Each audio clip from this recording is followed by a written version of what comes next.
Good evening. My name is Lowell Joseph Gallen, founder of the Root and Branch Association Limited. I would like to welcome our viewers and listeners worldwide and our live Zoom studio audience to this evening's program in our Root and Branch Association Limited English Language Conference and Lecture Series broadcasting from Jerusalem, Israel, and now celebrating our first quarter century, first 25 years from 1995 until 2020. We have always held our lectures for a quarter century at the Orthodox Union Israel Center, and we have been unable to do that since Purim. Necessity is one of the mothers of invention, and Larry Pfeffer and Les Glassman, my colleagues, and I began practicing learning how to use Zoom. So we've moved from the classrooms at the Israel Center to the Zoom system. Today is Monday, August 17th, 2020 in the Gregorian calendar, and the 28th day of Av, 5780 in the Israelite Hebrew calendar. We are broadcasting from the land of Israel, city of God, Jerusalem, hill of the priests, Givat Hanania Abu Tur, overlooking Mount Moriah, where the third and final Israelite temple of Jerusalem will hopefully soon be under reconstruction, as per the prophet Ezekiel's vision in chapters 40 through 48, and stay.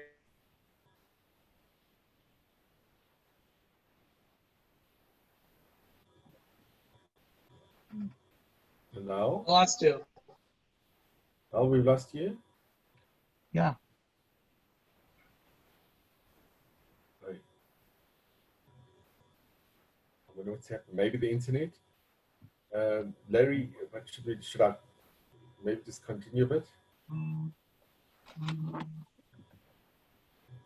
Hello? While Lowell comes back up, Okay, so why don't you make an introduction after Rabbi Breitowitz finishes the telephone call? I will be available in an hour. I'm not. Okay, so Wait. okay, it's a great honor and a privilege to introduce you, Rav Breitowitz. So I'm just going to give a very brief introduction, which we got actually from Yibaneh, which I'm very close with, the Rav from Yibaneh. So Rav Yitzchak Breitowitz, Dr. Judge Yitzchak Breitowitz, your scope of knowledge and brilliance is well and unique. Your ability to grasp complicated material and communicate it clearly to others is legendary. I'm just going to mention a few things about you, Rav, but very briefly, because we could spend the whole night just giving your CV. Rav Breitowitz received his Bachelor's of Arts from Johns Hopkins University and obtained Smecha from Ner Israel Rabbinical College in Baltimore. He graduated magna cum laude from Harvard Law School, which is absolutely, just to pass, just to be admitted into Harvard is a feat in itself, but to graduate cum laude is unbelievable. And anyway, shortly thereafter became the Rav of the Silver Springs Woodside Shul in Silver Springs, Maryland, while maintaining status as a tenured professor at the University of Maryland School of Law.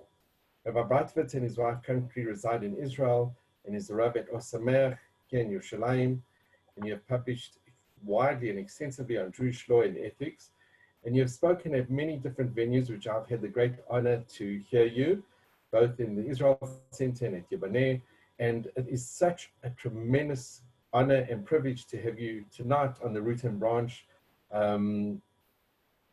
speaking about the Kotzker Rebbe. So we are all extremely grateful to you, Rav, for your time, and we so look forward to hearing what you have to say about such an amazing and such a legendary figure in Jewish history.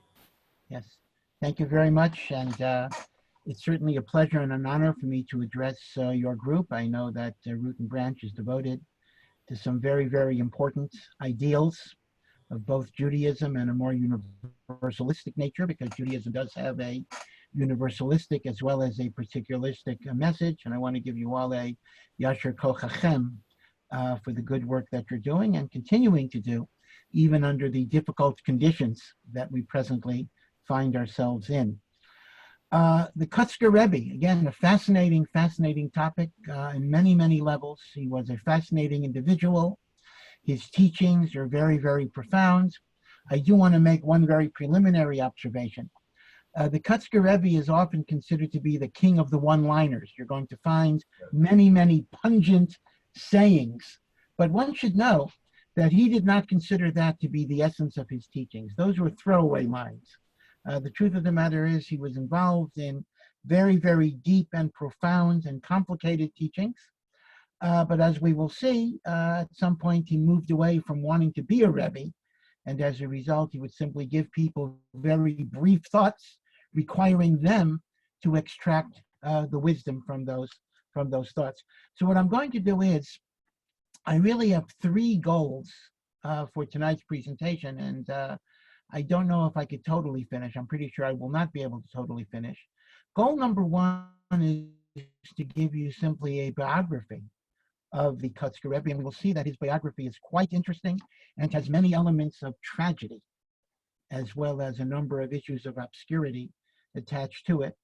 The second issue is I want to situate the Kotzker in the genre of 19th century Hasidut in Poland.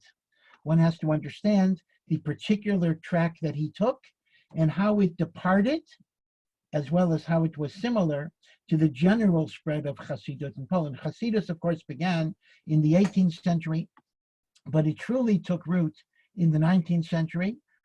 Till by the middle of the 19th century, a majority of Orthodox Jews in Poland were affiliated with Hasidut in one way or the other. And there was a short while, around 10 years, in which the Kotzker Rebbe had the largest following of Hasidim in Poland. But we will see that he kind of torpedoed that by his own decisions. And essentially, the population of Kotzk was eventually taken over by Ger, which became the largest Hasidus of Poland. And again, we will see exactly why that happened. The third issue is, I just want to share with you some of the famous teachings and sayings of the Kotzker. I know that Lowell actually posted a few of the sayings in the invitation to this meeting. I will, I think, mention some of those that are already posted, as well as give you some others, which again are very, very full of wisdom, very sharp, very incisive, and really make a person think. So let's first start off with a little biographical detail. The Kotzker Rebbe, his name was Menachem Mendel, just like Lubavitcher Rebbe, Menachem Mendel Morgenstern. He was born 1787. He died in 1859, so he lived for 74 years. He was born to a non-Hasidic family, as most Hasidim in those days were, because Hasidus was relatively new. He was from his youth, he was a great Talmudic and even Kabbalistic scholar. He was a brilliant mind. And he had somewhat of a difficult or unusual personality. Even as a young man, he tended not to hang around with the activities of children and adolescents. He became a Chassid in his 20s, or perhaps maybe 1920, because he saw in the Hasidic message a certain message that resonated with him. But here already I have to bring in a little bit of a general biography of Hasidut. We know, of course, that the movement that is called Hasidut or Hasidus was started by a man, Rabbi Yisrael Baal Shem Tov, the master of the good name, towards the end of the 18th century. And the Baal Shem Tov is universally considered to be the founder of the Hasidic movement. But the truth of the matter is, he really did not build a significant movement. The same way, for example, Lahavdil, to make it, not to compare them at all, that Jesus is not really the founder of Christianity. The religion of Christianity was created by Paul. In many, many ways, the Baal Shem Tov did not found a movement. The Baal Shem Tov was charismatic. The Baal Shem Tov had a number of disciples. But the whole Hasidic movement in the Baal Shem Tov's life was around 50 people, no larger than 50 people. And the real person who built the movement, the Paul, so to speak, the Apostle Paul of the Hasidic movement, was the Baal Shem Tov's successor, Rav Dov Ber of Mezerich, who was called the Mezericher Magid because his official position was he was the preacher in the Ukrainian town of Mezerich. And the Maggid, who was, of course, a great Talmudic scholar as well, literally built a mass movement. He took a map of Europe fundamentally, and he divided it. There's Lithuania and Belarus and Poland and Hungary and Galicia and Austria-Hungary. And he decided which of his disciples fit the personality of that particular culture. And therefore, the whole concept of individual Hasidic Rebbes who would create hereditary dynasties. This is really the disciples of the Maggid of Mezerich, meaning the Baal Shem Tov was generically the head of the Hasidic movement. The Maggid was also the head of the Hasidic movement. But from the Maggid onwards, we no longer have a Hasidic movement. We have many, many different types of Hasidut. So just to give you an example of the range of the disciples of the Mezerich Maggid, you had Rav Levi Yitzchak Breitowitz, the famous Breitowitz Rebbe. You had Rav Shner Zalman of Liadi, the founder of Chabad, Lubavitch. You had the Rabbi Elimelech of Lezhensk, who really founded Hasidus in Poland. And it's so interesting that each of these forms of Hasidus has a different flavor, a different appeal. Some are more emotional and expressive, and some are more cerebral and introspective, because the Lithuanian temperament was generally much more rational and analytical. So the Mezerich Maggid sent Rav Shner Zalman of Liadi to be the founder of Chabad, to appeal to the Litvische Chassid, which was more of a cerebral type of Chassidut. So there were many, many different flavors of Chassidut, most of which created hereditary dynasties and the like. So we have the Baal Shem. Now, what were the basic ideals of Chassidut? What was it about? So it's very, very complicated. Why did Chassidut emerge on the scene when it did? And why did it spread like wildfire, particularly in the 19th century? And, it's a little complicated because some people looked at Hasidut originally as an exclusive movement for great, great scholars and righteous people. Others perceived Hasidut as more of a mass movement.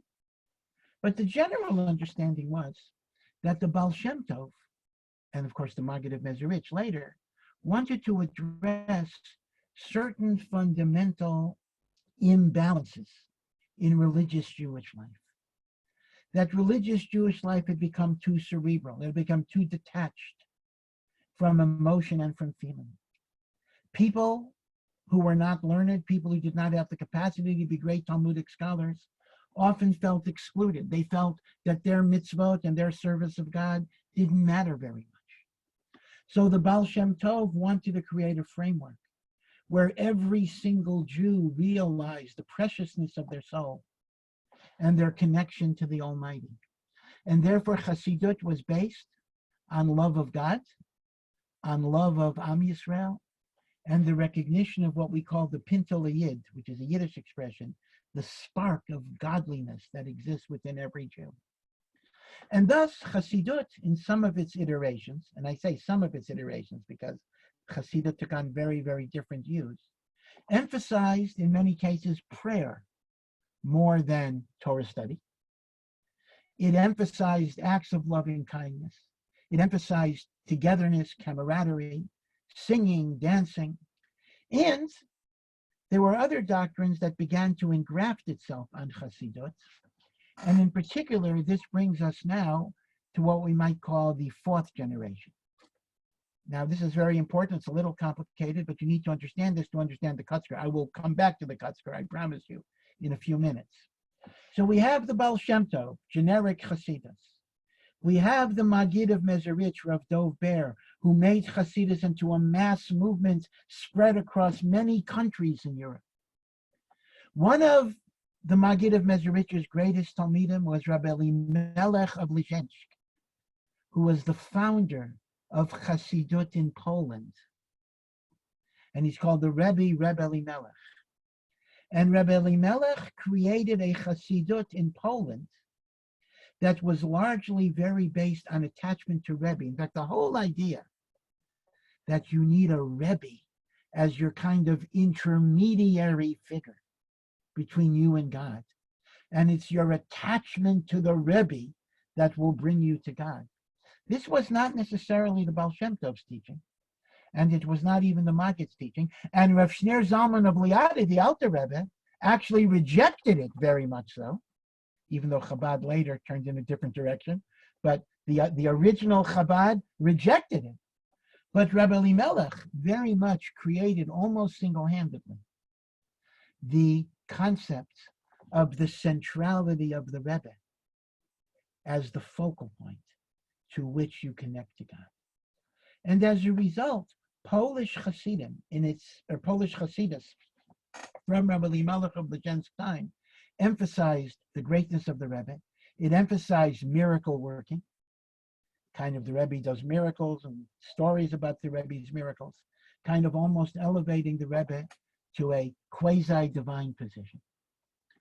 And Rabbi Elimelech's primary disciple, who followed in the same path, was called the Kotzker of Lublin. Kotzker is a Hebrew word meaning the seer or the prophet of Lublin. His name was Rav Yaakov Yitzchak Halevi Horowitz. And he too was a follower. This is already the fourth generation. He was the follower of Rebbe Elimelech, and the Hasidic court that he created was based on miracles, based on mysticism, based on connecting to the Rebbe as your indispensable intermediary to God. Okay, the Kotzker Rebbe's first initiation to Hasidus as a young man, he became a disciple of the Kotzker of Lublin. That was his first Rebbe. Now, the Kotzker of Lublin had a much older disciple than the Kotzker Rebbe, who, interestingly enough, had the same first name, Rav Yaakov Yitzchak. Instead of Horowitz, it was Rabinowitz. And he was known as Yehudi HaKadosh, the Holy Jew. And Rav Yaakov Yitzchak II, the Holy Jew, actually staged a palace revolt against the Kotzker of Lublin. The Holy Jew became a little disenchanted with the emphasis on miracles, with the emphasis on stories, with the emphasis on using the Rebbe as an intermediary instead of working in your own avodas Hashem, your own worship of God. The Holy Jew, the Yid HaKadosh, Yehudi HaKadosh, wanted to re-emphasize a more rationalistic, again, it may sound like an oxymoron, but a more rationalistic approach within Hasidus, in which Hasidus would be less influenced by mystical doctrine and more grounded in halacha and more grounded in limud haTorah and more grounded in making demands on Hasidim to grow in their own avodat Hashem, rather than simply connect themselves to the Rebbe. In some ways, one could draw some interesting comparisons between what the Yehudi HaKadosh was trying to do in Poland and what Rav Shneur Zalman, the Baal HaTanya, was trying to do in Lithuania. In some ways, both of them are kind of a revolt. The Kotzker went along with the Yehudi HaKadosh, although he was still a relatively young student, and the Kotzker left the Kotzker of Lublin. Now, just to give you a little bit of an example of how even as a young man, even when the Kotzker attached himself to the Kotzker of Lublin, he was really not kind of the miracle believer, the naive miracle believer who looked at the Rebbe as everything. It says that when he met the Kotzker of Lublin for the first time, the Kotzker was only a 19-year-old adolescent, and he was holding a pocket knife. So the Kotzker of Lublin said, "You had to travel all the way to Lublin just to buy a pocket knife?" And the Kotzker answered, "Well, I certainly didn't come here for Ruach HaKodesh. I didn't come here to get divine inspiration." So even then, he was not the ideal type of student for the Kotzker of Lublin. Okay, so the first thing to know about the Kotzker is that the Kotzker was an active participant, even as a young man in his very early 20s, against the miracle and Rebbe-centric orientation of Rabbi Elimelech of Lezhensk and the Kotzker of Lublin, going over with the Yehudi HaKadosh and the like. By the way, it's very, very fascinating. The Chozeh of Lublin himself died under very mysterious circumstances. He fell out of a window the night of Simchas Torah. And people still debate. Nobody knows what's going on. Are we talking about a suicide? Are we talking about a murder? Are we talking about an accident? And rest assured that people spread rumors of all types when this happened, simply because the maskilim in Poland, the so-called Enlightenment, wanted to discredit Hasidus in any possible way they could, because they saw the whole Hasidic movement as an impediment to progress and civilization and modernization. So they spread many, many rumors about the Chozeh's death, and we're going to see they spread many rumors about the Kotzker in the later part of his life as well. It's all part of the tremendous anti-Hasidic movement that the Haskalah had in Poland, because Hasidim were gaining more and more adherents, and the Maskilim thought that was a hindrance to modernization. Now, I have to mention one other person.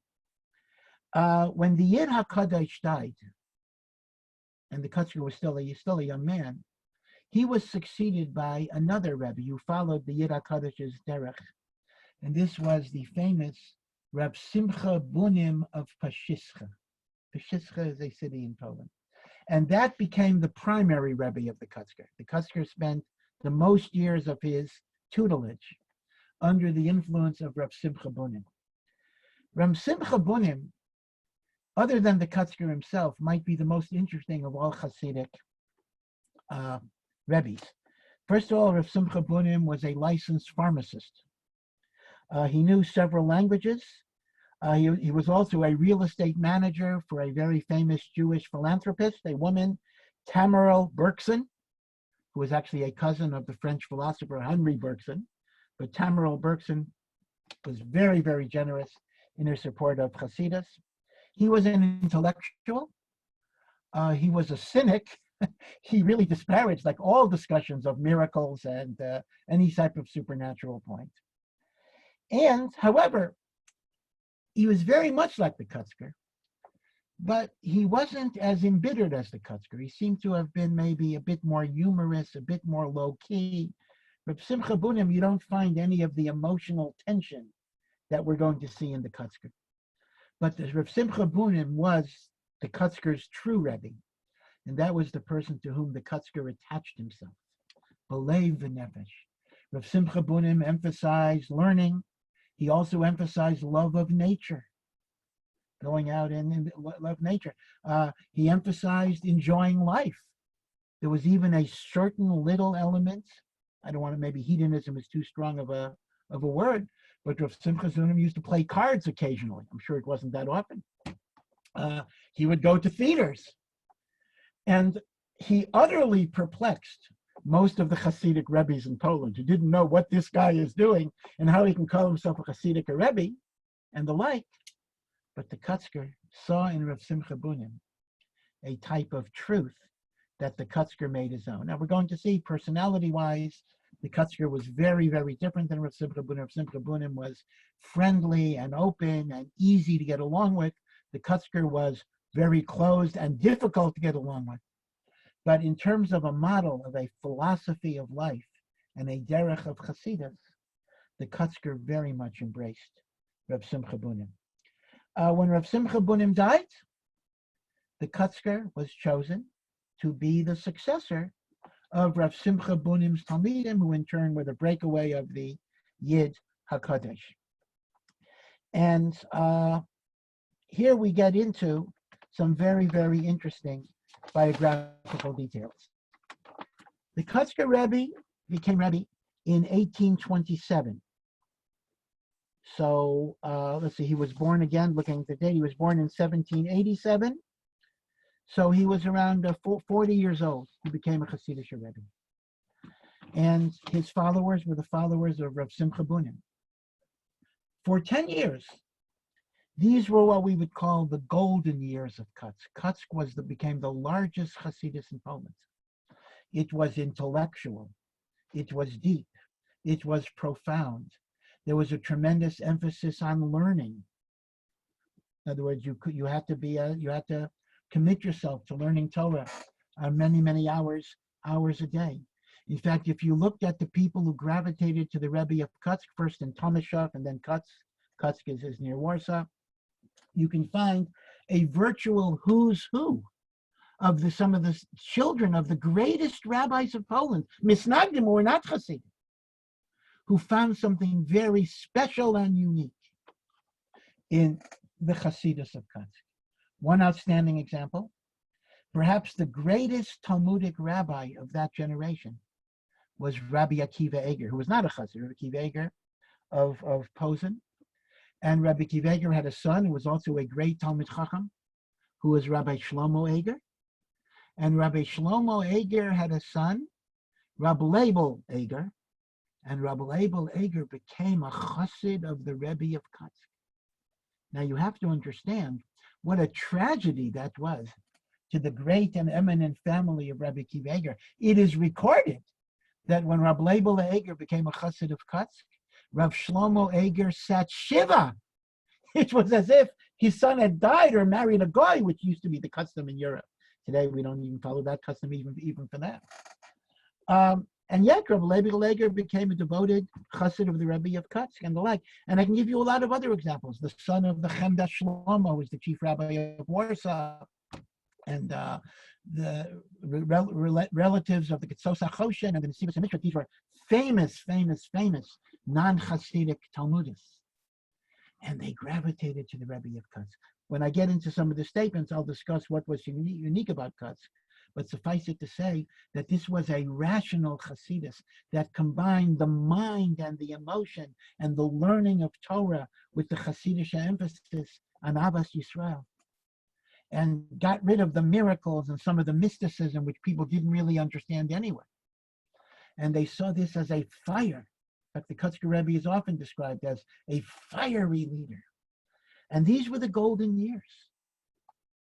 10 years in which you had thousands and thousands of people following, including people who later became great Hasidic dynasties in their own right.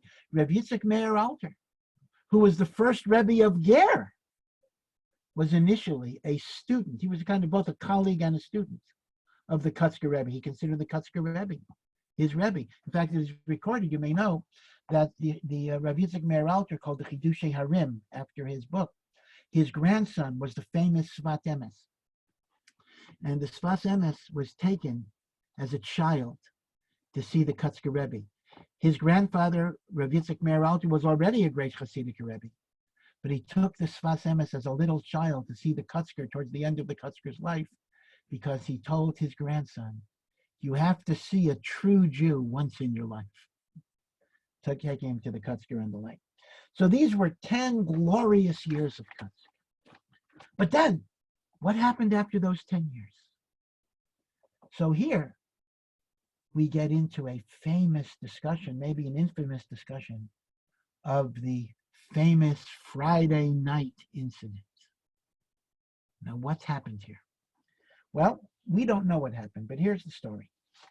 The story that is told is that the Kotzker Rebbe began to be more and more withdrawn. Some say it was migraines. Some say it was depression. Some say it was a nervous breakdown. We don't know for sure. Others say he just didn't want to be a Rebbe. In fact, he once described what it was like to be a Rebbe. Somebody came to him for a bracha. And the Kotzker Rebbe said, I'm not a Rebbe, I'm the sacred goat. What's the sacred goat? He said, there was a story of a goat, a beautiful goat, whose horns went all the way up to Shamayim. And there was a man who lost his snuff box that was made out of bone. And he needed to replace his snuff box. So he cut off a little bone from the goat. The goat had plenty of bone to give on the horn. And then other people heard about it and they kept on cutting off pieces of bone until at the end of the process, the goat no longer could reach the heavens because all of its horns were cut off. The Kotzker Rebbe was a Rebbe who didn't want to be a Rebbe. Number one, he saw in many ways that the very thing that he rebelled against when he left the Choseh of Lublin was happening to him. Personality cults, miracle stories, Rebbe as intermediary, Rebbe as shortcut for having to undergo your own striving in Avodat Hashem. And he didn't want that. He saw that as false. He saw that as a betrayal. He saw that as a lie. He saw that as a sham. So people kept on coming. People kept on coming. People kept on coming. He was seeing them less and less. And they would wait outside his door, that every once in a while he would come out of the door and insult them and then go back in. He said, oh, I thought there were Hasidim. I see there's only sheep. Went back in and they waited. And this culminated in a Friday night incident. Now what happened? We have at least 4 different versions of what happened. Some say he picked up the cup for Kiddush, he stared at the wine, and he threw it down. Others say he blew out the Shabbos candles. A third version, he recited a Talmudic phrase, les din v'les daina. There is no judgment and there is no judge, which God forbid would mean he denied the existence of God. And some say he was seen taking off his yarmulke and lighting his pipe on the Shabbat. Now, I want to make a point that there's a fascinating article, which I actually think is very, very convincing, written by an academic who traces the origin of all of these versions and actually attributes them to many falsifications by the Maskilim who were trying to discredit the Kotzker Rebbe. And in point of fact, none of these things happened. But there is one thing that's indisputable. We don't know what happened that Friday night. And maybe nothing happened that Friday night. But there's one thing that we do know. That from that Friday night onwards, the Kotzker remained in isolation for the next 20 years. That is not a Maskilim falsification. That is a documented fact. He no longer functioned as a Rebbe. He remained within his room. He would come out once in a while and say something. Now, some say the isolation was not as complete as people assume. For example, his great son-in-law, the Kotzker Rebbe, who was one of the great Gedolim of the generation, would see him. He would test his grandchildren every Shabbat. He would come out once in a while. But one thing is for sure, though this is a great tragedy in many ways. The last 20 years of his life, he did not function as a Rebbe in any active sense whatsoever. He gave no organized teachings. And some say, again, it depends on what you understand the Friday night story was. Some say he was held against his will because other Hasidic leaders were afraid he would come out and say heresy and apicorsis and the like. But I think the most probable idea was, putting aside the possibility of clinical depression, which could be very, very real, but I think it's basically the whole process. He saw the whole Hasidic movement as a betrayal of what it could have become. It was supposed to be a challenge to become a greater person, to work on yourself, to develop a connection with God. And instead, it became a cheap substitute filled with parties and thrills and miracle stories, and using the Rebbe as an intermediary. And he did not want a part of that. Now, it's interesting that Rav Yitzchak Meir Alter, who founded the Hasidus of Ger, which became the largest Hasidus in Poland, and to this very day is a very large Hasidus, he remained faithful to the Kotzker until the Kotzker died. He did not start his own Hasidus till the Kotzker died. And all of the people who claim that either the Kotzker went crazy or the Kotzker stopped keeping Torah, the Ger Rebbe refused to accept that. He said it is not true. It is slander. It is a libel. And he remained very, very devoted. There were other Talmidim who became a little less devoted. For example, the Ishbitzer that Shlomo Karlbach popularized. The Ishbitzer Rebbe, Reb Mordechai Yosef Leiner, was the disciple of Kotzker who broke away after this incident and started his own Hasidus, which itself was a highly intellectual Hasidus. Reb Tzadok of Lublin was a disciple of the Ishbitzer and the like. So in many, many ways, the Kotzker made the ultimate sacrifice on the altar of truth. He simply gave up being a Rebbe because he no longer saw this as a way of transforming lives for the better. And now we can talk a little bit about the fundamental teachings of Kotzker. The Kotzker Rebbe was a phenomenally great Torah scholar. In fact, his son-in-law, the Sachachover Rebbe, who was universally recognized as one of the greatest Gedolei Torah of the generation, writes in one of his books that all of his Talmudic learning he got from his father-in-law, the Kotzker Rebbe. So people don't know this. People don't realize what a great Torah scholar the Kotzker was. He also wrote quite a lot, but he burnt everything before he died. He burnt everything. And all of these one-liners that we know, and people think that's all the Kotzker did was like, God forbid, like a Henny Youngman, kind of one-liner jokes or whatever it would be. These were collected years after his death among Hasidim that preserved a lot of the epigrams orally, and they were written down. And we're not even 100% sure how many are the Kotzker and how many are other Hasidic Rebbes or other people and the like. But they only represent the tip of the iceberg. One should not think the Kotzker Rebbe simply said these one-liners all the time. He wrote, essays on all parts of the Torah. But enigmatically, he destroyed it. But the one thing that emerges from the Hasidus of Kotzker, not one thing, but there are a few points. Number one, uncompromising adherence to truth. The Kotzker realized that we often fool ourselves. We go through the trappings of religion. We go through the superficialities of religion. And we think we're righteous because we wear the right coat or the right hat. Or we shuckle when we daven. And we go through even the details of mitzvot. But all of this is outside of us. They don't represent the true sense of who we are.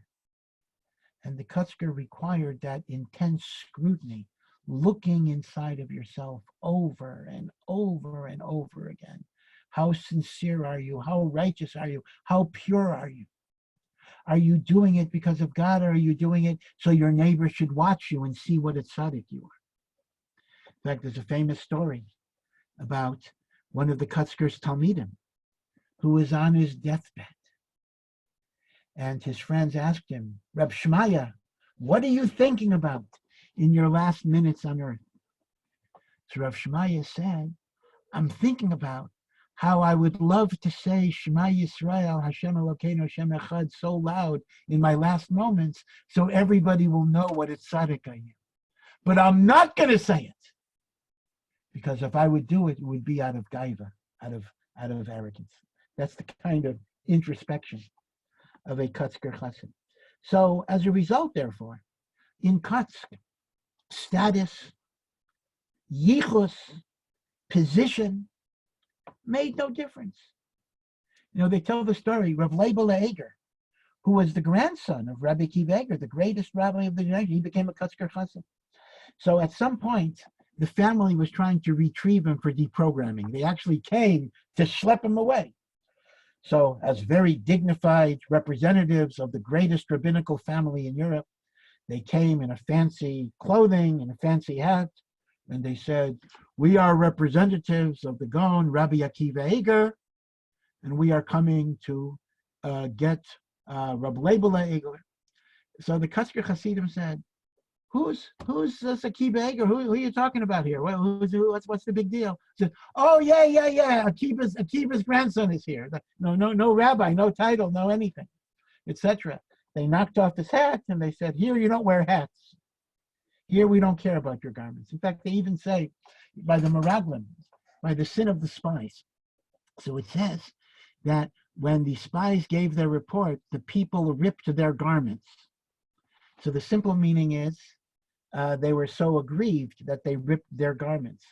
The Kotzker Rebbe says it doesn't mean the people ripped their garments. It means the people ripped the garments of the spies. In other words, you think you're so chashuv, you think you're so important, you're wearing your uniform and telling us what to do. Take away the garments. You're no better than us, and the like.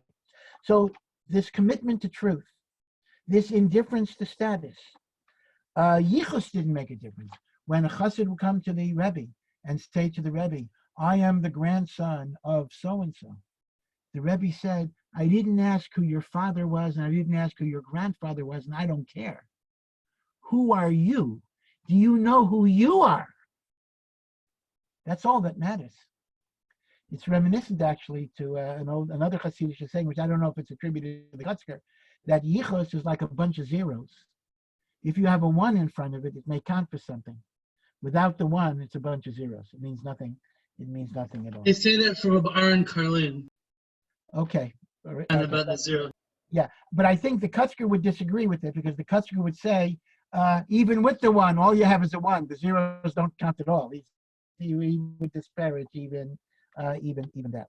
Now, there are a few problems here, meaning to say, because Kotzker was so focused on truth and on introspection and on honesty, on lack of hypocrisy, on examining your motives, on knowing yourself, on not fooling yourself. In fact, his famous thought, when the Torah says, "Medvar sheker tirchak," you shall distance yourself from a lie. It means be sure you don't lie to yourself. You can fool other people.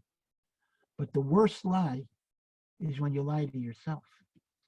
As a result, the followers of the Chassid of Kotzker almost became congenitally unable to have an ordinary family life.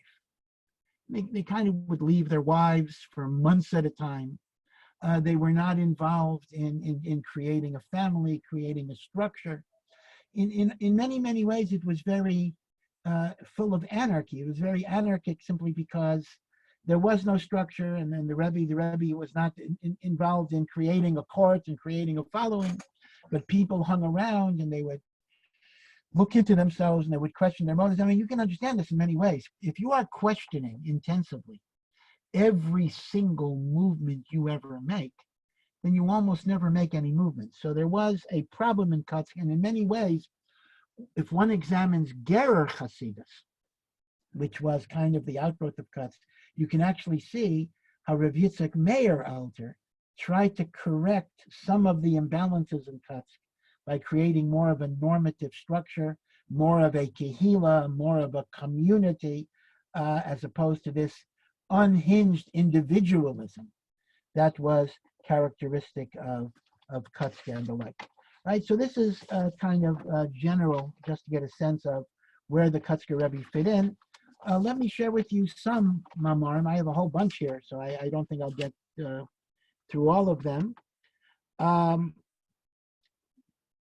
Yeah, he says that when people used to tell him about Rebbes who were able to revive the dead, the Kotzker Rebbe said, bringing the living to life is much more greater, much more difficult than reviving the dead. Yeah, you could revive a dead body. But what about a human being who's dead inside? That's a much more difficult task to engage in. And then he said, nothing is more complete than a broken heart. That's a well-known idea. When people would ask him about why does God allow righteous people to suffer, it makes no sense, he would respond, I would not want to serve a God whose ways would be understandable to mere mortals.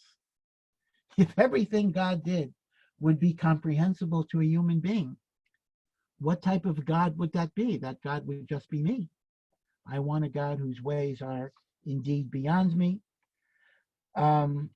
By the Meraglim, a very famous statement, another thought by the spies, when the Meraglim said, we were in our eyes like grasshoppers, and so we were in their eyes.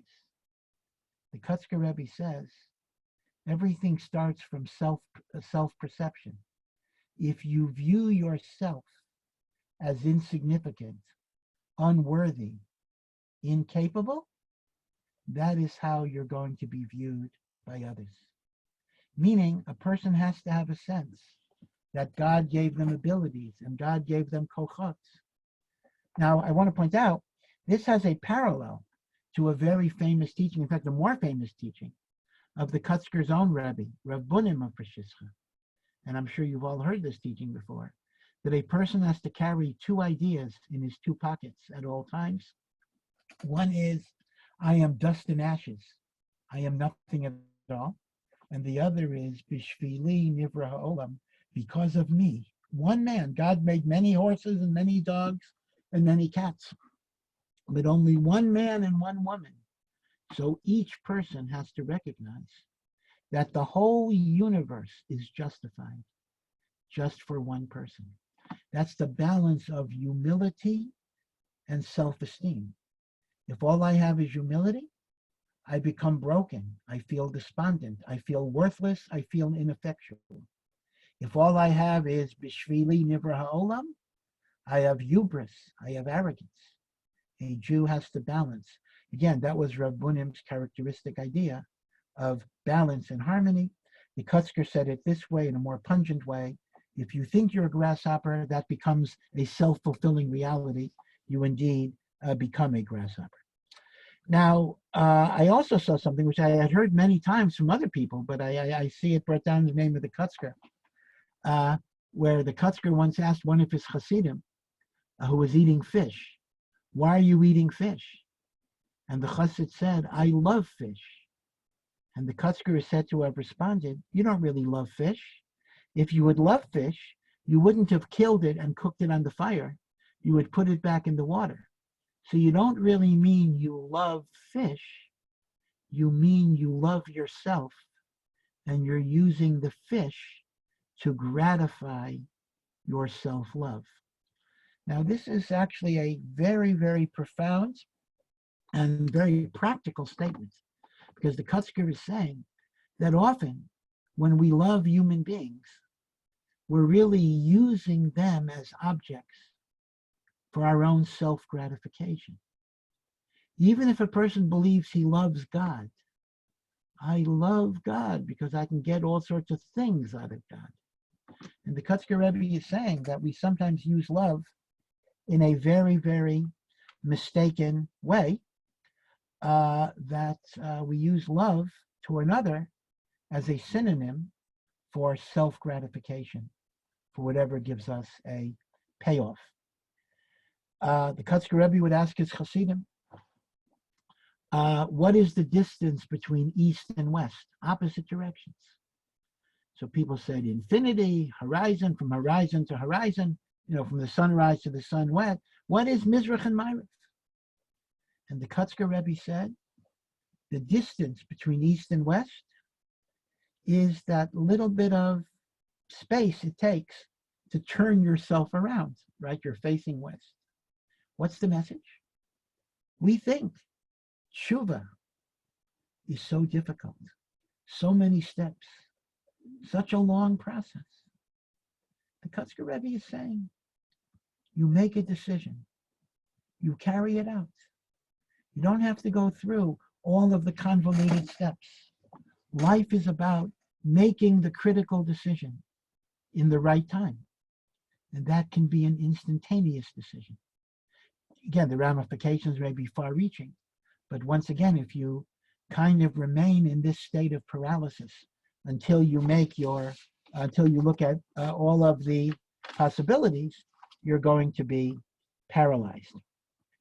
The famous statement that I think that Lowell put on the invitation sheet: if I am I, because I am I and you are you because you are you, then I am I and you are you. But if I am I because you are you, and you are you because I am I, then I am not I, and you are not you. I think I got it more or less right. And this is kind of a tongue twister and the like. But again, let's analyze what it basically means. So much of our lives are a persona that we're projecting. We want to impress people. We want people to look at us in a certain way. Every person craves the approval and validation of others. So we project a false persona that is not authentically us. So if I am I because you are you, meaning I am I because of you, then I'm not really I. And if you are you because of me, then you're not really you. You have to be you because of you, and I have to be I because of I. And then I am a real person. Then you're a real person. And now we can communicate. Other than that, true communication is not possible because it is not the real person that is communicating. It is simply the personas that are being generated because of the desire to impress others or the like. And there are so many things here. I'm just trying to pick and choose what might be the most interesting ones to bring out.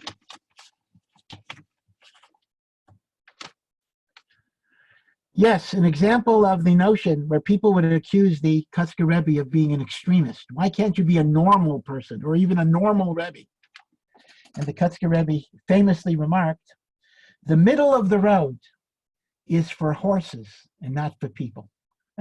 Now, it's interesting that some give an alternative version. They say, when you walk in the middle of the road, you get hit with traffic coming from both sides. That's the danger of walking in the middle. But the Kotzker said, a human being, by definition, you live with passion. You live with a fierce commitment. You don't compromise. You don't water your beliefs down. You walk in the middle. That is characteristic of horses. Now, again, keep in mind, of course, that the Rambam, based on Aristotle, advocates, generally speaking, being in the middle of the road. I think on this particular point, the Kotzker would take great issue with the moderation of Maimonides. And he says spiritual passion and commitment to truth has to be something at a very, very great extreme. And yet another one, this is actually very, very beautiful. You know, Pirkei Avos says, if a person is learning and he stops his learning because he says, how beautiful is this tree, he deserves to die, because how could he interrupt his learning in order to talk about how beautiful the tree was, right? So that's what the Mishnah says. So the Kotzker, in his usual way, offers an interpretation that is 180 degrees the opposite of what you think. The Kotzker said, the problem with the person is not that he's admiring a tree. And again, the Kotzker follows Rabbunim here in loving nature and in seeing in nature the beauties of God's creation. The problem is that when he looks at nature, he doesn't consider it part of his Torah learning, meaning he stops his learning and he admires the tree. But if he would regard his looking at the tree as part of his appreciation of God's world, that would be a fine thing, right? So once again, he takes it in the opposite direction, that nature is a vehicle to bring a person close to HaKadosh Baruch Hu. So again, he used to go on long walks. He would like to spend time in the forest. He saw nature. Perhaps he saw nature as less corrupted than humanity. You know, people are so corrupt, so degenerate. Because of free will, we can ruin ourselves. He saw in nature a certain pristine quality of God's creation. Similarly, another example of where the Kotzker turns something 180 degrees around, there's a famous statement of our sages that says, if a person has bread to eat today and he's worried about what he'll have tomorrow, he is a person who lacks faith. Now, everybody in the world understands that to mean that you have to have faith the same way God took care of you today. God will take care of you tomorrow. So if you're worried about tomorrow, you don't have enough emunah. That's how everybody understands it. You know what the Kotzker says? The Kotzker says like this. A person has food for today, and he thinks his only problem is tomorrow. He lacks faith because he needs God even today. Meaning, a person should never feel that what he has is a done deal. God could take it away in a minute. That is how strong emunah is. Emunah is not simply, I need God tomorrow because I don't have food for tomorrow. Even the day that you have food, you have to feel that you need HaKadosh Baruch Hu. That is the reality of emunah. That is the reality of what faith means. Okay, maybe I'll just give you a few more and then I'll stop. Yes, this is a very famous one. It is the way of an ape, a monkey, to imitate humans. So too, when a person becomes old, he may imitate himself. This particular statement, I think, is especially poignant because maybe this is only my guess. It's only a guess. I think this is connected a little bit to why the Kotzker Rebbe withdrew from being a Rebbe the last 20 years of his life. He may have felt that he was imitating himself in that particular role. And that is what he did not want to do. And this is a real challenge on us. If you're a religious Jew, so you keep mitzvahs, but you kind of do the same things day in, day out, year in, year out. Yeah, maybe I'll be a little better this coming year, but basically it's the same framework. And the Kotzker said at some point, we're no better than the monkey that is simply imitating a human being. And we can, in fact, imitate ourselves as well.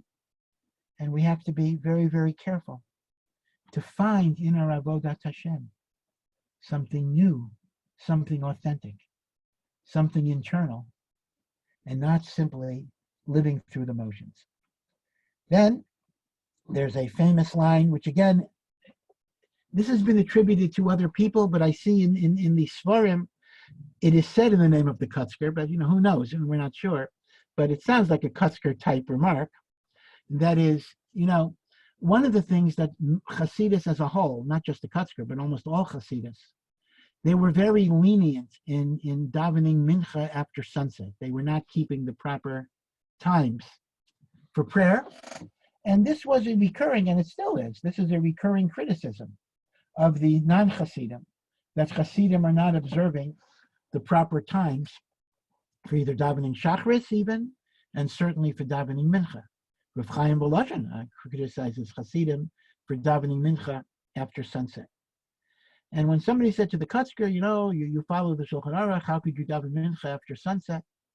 So the Kotzker said, the difference between a chassid and a misnagid is a chassid has fear for God, and a misnagid has fear for the setting of the sun. And once again, the point of that remark is that on one hand, we do have to follow Jewish law. There's no question about it. Again, why they didn't, that's a good question. But at the same time, we have to remember that you can't lose sight of the forest because of the trees. You can't, as it were, become so fixated on detail that you lose the overall sense that mitzvot are designed to build a relationship. You become obsessed with the minutiae, but you no longer have a sense of where this is taking me and what it is designed to do. And the final teaching I'll mention, and then I'll be happy to be open to questions, is that the Kotzker noted that people often do things for their children. And the Kotzker said he would like to meet this last child because, you're doing something for your kids and your kids will grow up and do something for their kids and their kids will do something for their kids. He says, who is this kid at the end of time that everybody has been working towards? You have to work in your own spiritual life. And that is the greatest legacy you could give your children.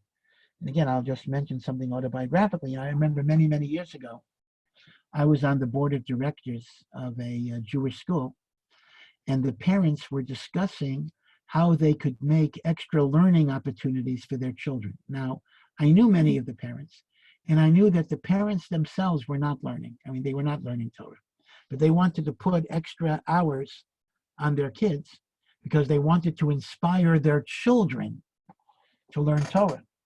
And I was thinking in my mind, I didn't say anything, but I was thinking, if they want to know the best way to inspire their children to learn Torah, it's by the parents themselves being inspired to learn Torah. Because as the salesman says, you cannot sell a product that you're not going to buy.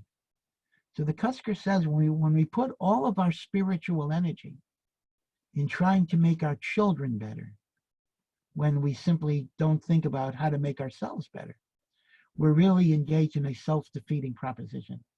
Because the only thing our children are going to learn is that they have to do things to make their children better.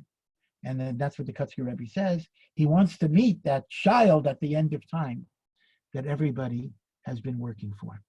So again, I hope this gave you a little bit of a sense of who the Kotzker Rebbe was, a deep person, a complicated person, a person whose life in many ways had many, many tragic dimensions, but a person who taught us the idea of individuality, of truth, of commitment, of passion, of getting rid of pretense, and understanding that there has to be a deep humility that is also combined with a tremendous self-esteem, because God gave us a mission and we are expected to accomplish it.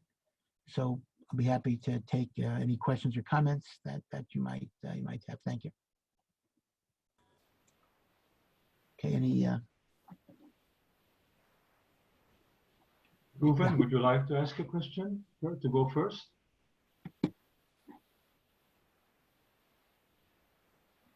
No, I'm okay. I'm sorry, I'm not hearing. Okay, can I just ask you a question? Rabbi, I once heard that it was attributed to the Kotzker that he said, Hashem, bring the Mashiach. Things are so bad, it's not going to get worse. Have you ever heard that saying that it's attributed to the Kotzker? And it was like prophetic in a way. Yeah.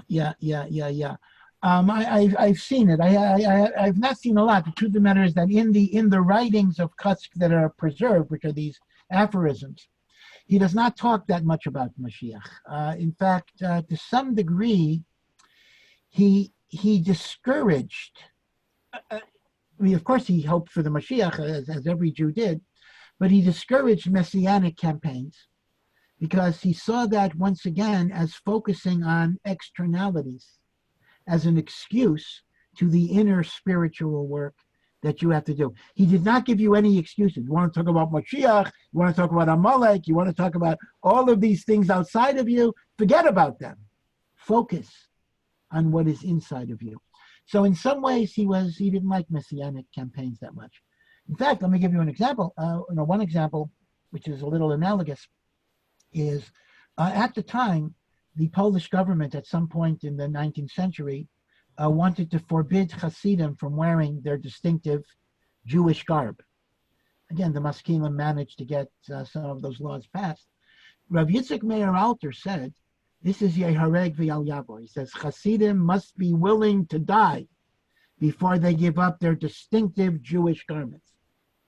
The Kotzker frankly said to him, you're crazy.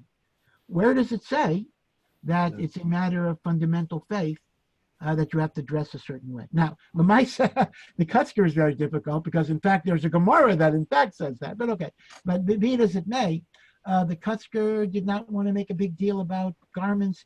Again, he was so internally focused that anything external was of secondary importance to him, and he didn't want to let people use that as a surrogate for true spirituality. So even messianism was something that he was not that much in favor of in that way. Rabbi Breitowitz, I have a question about the issue of distinctive Jewish garb. The distinctive Jewish garb of the Hasidim in Poland was the distinctive Goyish garb of Polish noblemen 300 years earlier. That would be like a discussion between Jews and Munich about giving up your lederhosen and your knee socks.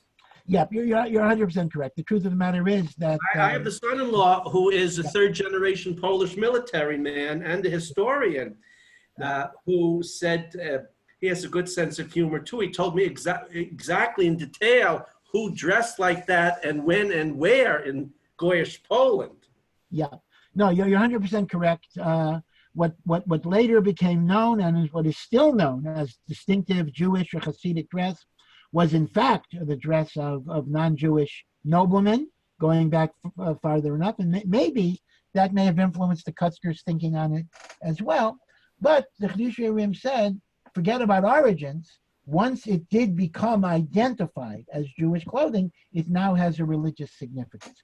Just like, for example, some music, some Hasidic music may come from folk melodies of Ukrainian, Hungarian origin, but it kind of got sanctified and appropriated as a tool of Judaism. So what you're saying is really very, very correct. But I have to make another point to give credit where credit is due. My internet connection dropped out while I was giving your introduction. That was written by Larry Pfeffer, not by me. Okay. And it's a very distinguished write-up of a distinguished person, but I didn't write it. Okay, well, thank you. Whatever. I'm glad I didn't hear all of it, but I don't know what got cut off. But thank you. I do appreciate it. And again, there is not too much in English on the Kotzker Rebbe, but there is a book by Joseph Fox, Rabbi Joseph Fox, on the Kotzker Rebbe, and that book is online. It is available for free. So if you Google Joseph Fox Kotzk, Rebbe of Kotzk, you will actually get like a 150-page book on the Kotzker Rebbe. So there's some good things you can get on it. What's the name of the author? The author is Joseph Fox, and I don't remember the title of the book, but I think it's the Rebbe of Kotzk or something like that. So Joseph Fox, Rebbe of Kotzk, Google it, and it should come up. I have a question. How does one resolve the need sometimes to conform and the need to be an individual sometimes? Yeah. Well, this is really the $64,000 question, and I would actually suggest that perhaps in Israel it is even more of a difficulty than in Chutz La'aretz to some degree, because there's a great, particularly in the Haredi world, which I come from, there's a great importance attached to being a conformist, to dressing the same, to doing the same things, etc. If somebody has vegetable soup instead of chicken soup Friday night, there may be trouble getting their kids into a Beis Yaakov or into an appropriate school. I think it is one of the greatest challenges, and the analogy I like to think about, although the Kotzker himself does not use this analogy, is if you look at the 12 tribes, it's very clear in the Torah that the 12 tribes are an important component of Jewish identity. They had their own land, they had their own Nasi, they had their own flag, they had their own position in the desert. And one would wonder, why is tribal affiliation that important? Isn't the only thing that matters that we're Jews? What is the significance of a further division? Reuven, Shimon, Yehuda, Yisachar. And the Midrashim teach us that each tribe had its own personality. Each tribe had its own way of serving God. And the point that the Torah wants to make is that Am Yisrael is not a monolith. that community does not mean conformity, it does not mean sameness, it does not mean lockstep. There has to be a celebration of diversity, of different approaches in the service of God, whether you call it a tapestry with different colors, or a mosaic, or a symphony, or a garden. The Medrash actually says a garden is more beautiful if there are different colored flowers than if it's simply the same flower 10,000 times. Now, obviously, as an Orthodox Jew, I cannot accept personally unlimited diversity. We believe that the Torah and Halacha creates a parameter and a structure. But what we need to explore is, within that structure, a recognition of diverse pathways in the service of God. And of course, King Solomon said on the individual level, Shlomo Melech says in the book of Proverbs, Chanoch l'naro pidarko, a child must be educated according to their way, their personality. You don't put a square peg in a round hole, or vice versa. So what you're highlighting really is one of the great challenges of how to build a community and at the same time recognize the individuality of each person and the value of the uniqueness and the diversity of their approaches. Because if you only emphasize diversity, you have anarchy, you have no community at all. And if you only emphasize community, you have sameness and conformity. Once again, you're dealing with this balance and this struggle and this need to harmonize. So it is quite a great challenge. I hope that as parents, we will be able to give our children a sense that they have to find their own way. In fact, let me just go back to the Kotzker. When the Kotzker's father asked him, how could he become a chassid at the age of 19 or whatever it is? The Kotzker says, this was already, he was not a Rebbe then, he was just a young man. He said that it says in the Shemona Esrei, Elokeinu, God is our God and the God of our forefathers. Meaning we have to have two relationships to the Almighty. One is a personal relationship based on the uniqueness of our personality. And then there is the God of tradition, the God of our forefathers that we link to as well. And the Kotzker Rebbe said, I'm becoming a chassid because that's an expression of my personal relationship to God. And that's kind of the balance. We have to give our children and give ourselves the Elokeinu, our relationship to God, as well as the relationship to the God of our forefathers, the God of our tradition. So I acknowledge that your question is very strong and a very, very difficult one to navigate. Are there some guidelines for when to conform and when to resist conformity at all costs? Well, like everything in life, you got to choose your battles, meaning to say, to be a nonconformist when it's not a matter of fundamental principle, just because you want to be different. Okay, you can live in society. You don't have to make a statement with everything that you do.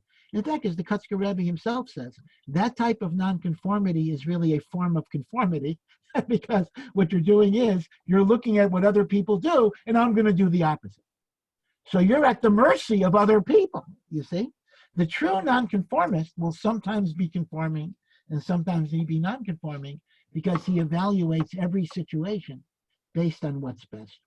So I think you have to identify what's fundamental and what's secondary. So for example, if a school has a dress code, I don't think I necessarily have to fight it, even if it's a little more restrictive. Okay, this is what the school does.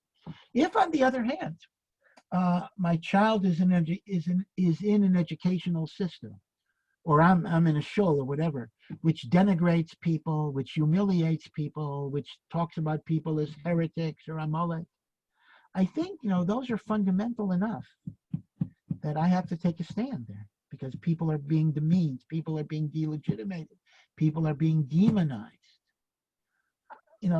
Maybe that's just me, but just in terms of values, I think those values are so significant that you have to have the courage to take a stand against them when it's necessary. So again, I'm not really giving you that much guidance. I think the point is, I would just differentiate between fundamental issues of values of what is my life about, versus things that might be of secondary importance, like dress issues or whatever it might be. I would think the same. When we have this phrase in Hebrew, "Aikar ve'atafel." Yeah, You know? that's exactly Right. right. That is exactly right. And, you know, whether it's raising children, whether it's dealing with the show membership, whether it's dealing with the school or in the workplace, you got to know when to choose to fight and when to choose to surrender. Not everything has to be a war. You know? And like you said, not conform out of principle, just not to conform. That's right. That's right. That's right. A total nonconformist is a conformist in the worst way. Well, so Winston Churchill addressed this issue in October 1941 when he went to visit Eton or whatever fancy private school, which are called public school in England. Yeah. He went to in October 1941, and there's a famous quote from his talk to the boys where he said, "Never give in." I'm looking at it now. Never give in, never give in, never, never, never, never, never, in nothing great or small, large or petty. Never give in, accept the convictions of honor and good sense, never yield to force, never yield to the apparently overwhelming might of the enemy, which I think means if you're asked to wear a dinner jacket, so wear a dinner jacket. If you're asked to make a peace treaty in August 1940 with Adolf Hitler, there's no deals, no matter what the price, it's a matter of principle. That No, can right. 100%. And Churchill was a very wise man, and I accept his statements as wisdom, good wisdom. Yeah. You know, this reminds me of one morning I had a meeting with a friend. He invited me to the Harvard Club, I think around Rockefeller Plaza. And I came in a shirt sleeve. So a waiter came and he gave me a jacket. That was a dress code. So because it's insignificant, and why not? So I certainly put on the jacket. Yeah. No reason not to put it on. There's also no reason to put it on, by the way. But I guess dress codes also have some value, maybe. No, you're right. Again, I'm not defending. I'm not. You know, you're not saying their decision is right. You're saying that it's not anything to make a fight over. That's all. No, I would also say that maybe there's some value to it sometimes. Maybe. Yeah. Okay. Like in the army, you know, the army uniform is a key word in the army. You need to know who's on your side. What? You need to know who's on your side. You're right. No, and also you need some uniformity, some conformity. Yeah. Otherwise, it's chaos. It's anarchy. Yeah, yes. That's correct. Yeah. Ruben, would you like to ask something? Ruben had to leave, but Ruben said something very nice. He said, "Sorry, everybody, I have to go. I have a meeting at 10 p.m. A great talk." Thank you very much. Thank you. I would disagree. He's a great scholar, and I'm glad he was able to participate. I would disagree with Ruben because I think it wasn't a great talk. It was a very great talk. And it's a very memorable talk. You know, many shiurim in Judaism and elsewhere, very rarely does one hear something which are matters of principle that one ought to adapt to some extent, or at least thinking about adapting them. Yeah. So in that sense, it's extremely valuable. You know, I went through school. Went through Cheder and Yeshiva, went to Torah Vedas for a while, and went to a public high school in Brooklyn, etc. I don't remember any shiurim that taught you about how to be a mensch. Explicitly, you know? Yeah. Not in the secular school system, not in the religious school system. And I think that one needs shiurim like that. Yeah, for sure. And you opened the door for us. Well, you know, as I say, the Kotzker Rebbe is a source of great inspiration. But at the same time, you know, his life was not an easy life. And it reminds us that to be a good person is a struggle. It's not always going to be an easy thing. You know, but one could say something else. We read before, and we heard through you many of the Kotzker sayings, and we heard about his life. It doesn't mean that we have to adapt all of them, because I mean, imitating the Kotzker, you know, I'm sure that he wouldn't like it either, right? That's correct. It's something to think about and to struggle with, you know, to wrestle with. Yep. That's 100% correct. He wants you to come up with your own thoughts. That's right. Can I just, Rav, I just want to thank you. Thank you. You know, your talk tonight, and I really do mean this, it was really profound. You encapsulated so many things, not only about the Jewish history and the life of the Kotzker, but he's saying you like amalgamated who the Kotzker was, and it came to life. And you know, we can learn so much Musa actually from a Hasidic Rebbe, because he's saying, as it was so important in his day, or as important, or maybe even more important to this day, for everybody. And you know, you said there's not that much English written about the Kotzker. Well, your talk that you've given, that we've recorded, and Bezrat Hashem will go into social media and to YouTube, will be the gold standard, in my opinion. Your talk tonight has been absolutely astounding and riveting, and your knowledge, you are really, there's no one like you, because you really have got such a gift of bringing somebody to life, and we feel so connected to the Kotzker from your talk tonight. So I think this is going to be the gold standard about the Kotzker Rebbe, and I want to thank you on behalf of Joel and Larry. Really, it's been an amazing evening, and from myself and from all of us, we are extremely grateful to you, Rav. It's been really something exceptionally special. My honor, my pleasure. Thank you so much, and much hatzlacha, and everyone should be healthy, and we should meet in person sometime. Now, I'd like to ask one last question. I hope I'm not a chutzpan, or not an Iber chutzpan at least, okay? Would you consider giving another talk, let's say on maybe 10 to 20 interesting problems in the Talmud that would mean something to any audience? Like, for example, the story about the problem with the mouse, the cheese, and the hole in the wall. One can learn from that the evil of anarchy, for example. You see what's happening in America right now. Anarchy is becoming part of the fundamental constant. Let me think about it. I can't commit right now, but let me think about it. Okay, sure. Thank you very much. Okay. All right, thank you. Be well. Have a good evening. And you too. All the best. Shalom. Shalom, shalom. And thank you, and just thank you very much, Rav. Thank you. Bye-bye.